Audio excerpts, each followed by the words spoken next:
You know, it's a good morning when I got my food. We're all blessed. We always have more than enough. You know, I was reading Mark today. Mark 41:41, where it says, the leper came and asked Jesus if he could be healed. And he says, if you are willing, I will be cleaned. And then in the NIV, it says he is indignant. And I thought that was really interesting that it said that Jesus was indignant.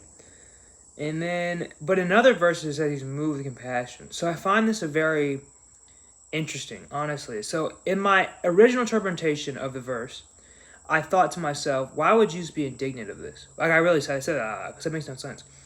So the only reason I know I was praying on it, I was like, God, well, why would he be indignant? And I think he was indignant because I think indignant is the right word for the verse.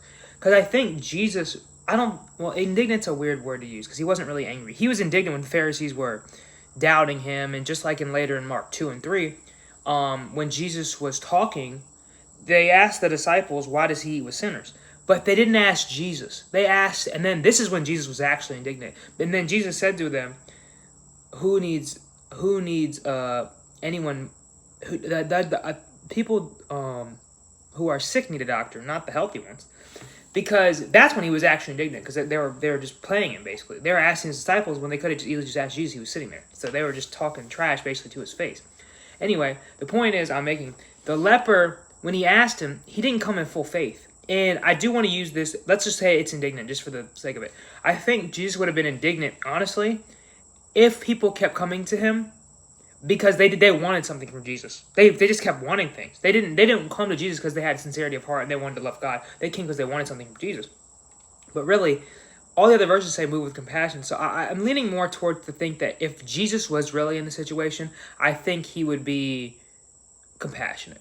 Because if we look at the character of Christ all throughout the Bible, it says that love is the centerpiece. Jesus wouldn't send someone away because they're hurting.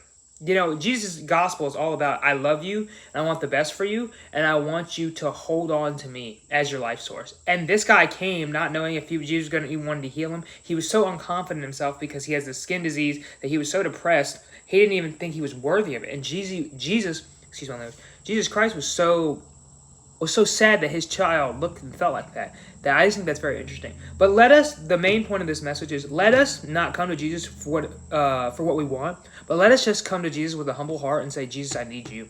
I love you for you, and I need your love and your presence. But don't come just asking your request, say, oh, God, give me a new car, and then you don't get it, you're all mad. No, come to God with a contrite spirit, a broken heart, and he will heal you because he loves you. And then you can go spread the love to everyone else. Amen. Love yourself today. Peace and love.